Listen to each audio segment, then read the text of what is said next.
امام بخاری کا نام سنا ہے نا؟ اللہ اکبر، رسول اللہ کی 6 لاکھ حدیثیں زبانی یاد تھی۔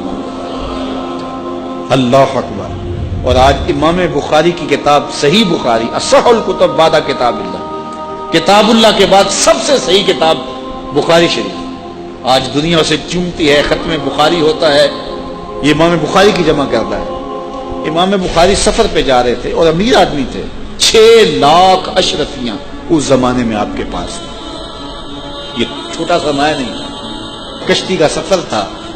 کسی شخص نے دیکھا کہ ان کے پاس 6 لاکھ اشرفیاں ہیں، اس نے سوچا عالمانہ وضع قطع ہے، پگڑی ہے، جبہ ہے، تو یہ اتنی اشرفیاں تو کسی تاجر کے پاس ہونی چاہیے، تو یہ ایک عالم کے پاس اتنی اشرفیاں ہیں۔ تو اس نے کہا کہ چلو ایک طریقہ ہاتھ آ گیا، میں ذرا کوئی ہیلا کرتا ہوں اور یہ پیسے میں خود حاصل کر لوں۔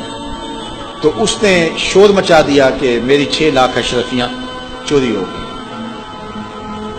کہ جب سب تلاشی لی جائے گی تو ان سے نکلیں گی تو لوگ کہیں گے کہ تو ایک مولوی شخص ہے اور تیرے پاس اتنے پیسے کہاں سے آئے، تو اشرفیاں مجھے مل جائیں گی۔ تو جب تلاشی شروع ہوئی تو امام بخاری کی تلاشی لی گئی تو ایک اشرفی بھی نہیں نکلی، کچھ بھی نہیں نکلا، سارا سامان ٹٹولا گیا، کچھ نہیں نکلا۔ خیر چلو، لوگوں نے اس کو کہا تو جھوٹا ہے، تو نے خام خواہ جو ہے وہ ایک مکر کیا ہے۔ وہ بھی بڑا پریشان تھا کہ اشرفیاں میں نے ان کے پاس دیکھی ہیں، گئی کدھر؟ خیر جب جہاز چلنے لگا تو آہستہ آہستہ امام صاحب کے قریب ہو گیا، امام بخاری سے پوچھنے لگا حضرت اشرفیاں تو تھیں آپ کے پاس، تو کدھر گئیں؟ فرمایا جب تم نے الزام لگایا نا، اور مجھے پتا ہے کہ تم نے الزام کیوں لگایا، میری وجہ دیکھ کے تم نے میرے سے ہتھیانا چاہا تھا، تو میں نے چپکے سے وہ اشرفیاں سمندر میں پھینک دی تھی۔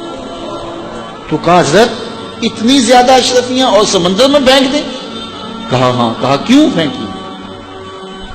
تو حضرت امام بخاری فرمانے لگے کہ اگرچہ وہ اشرفیاں میری تھیں، میری ملک تھی، اور تو نے اگرچہ یہ شور کیا تھا لیکن ایسے مجھ سے لے بھی نہیں سکتا تھا، لیکن ہو سکتا تھا کہ کوئی ایسا فیصلہ ہو جاتا اور اشرفیاں مجھے تجھے دینا پڑتی، یا کوئی آدھی آدھی کر لیتے یا کچھ ہوتا، تو اب میری وضع عالمانہ ہے اور میرے اوپر لگ جاتا الزام چوری کا، اگرچہ میں چور نہیں ہوں لیکن لگتا تو الزام، قیامت تک لوگ میری حدیثیں قبول نہ کرتے کہ اس پہ تو چوری کا الزام ہے۔ تو کہا میں نے اپنے کام کو محفوظ کرنے کے لیے اشرفیاں قربان کر دی، اتنی اشرفیاں صرف اپنے کردار کو بچانے کے لیے، اور ہم ٹگے کے لیے، چائے کی پیالی کے لیے دین بیچ دیتے ہیں، اور پھر کہتے ہیں آج علماء کی قدر کیوں نہیں ہے؟ میاں قدر ہم نے خود بیچی ہے، ایک ہی چیز ہے، یا پیسے لے لیں گے یا قدر لے لیں گے۔